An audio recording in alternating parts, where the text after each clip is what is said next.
To move around in the 3D view, hold down the middle mouse button and drag. This will allow you to orbit around the scene.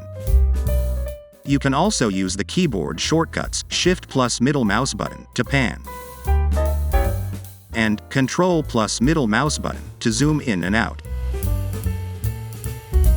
To switch between different views, use the number pad on your keyboard. The number keys 1, 3, and 7 will give you front, side, and top views respectively. The keys 2, 4, 6, and 8 will give you different angled views. You can also focus to the object that you selected by pressing period key.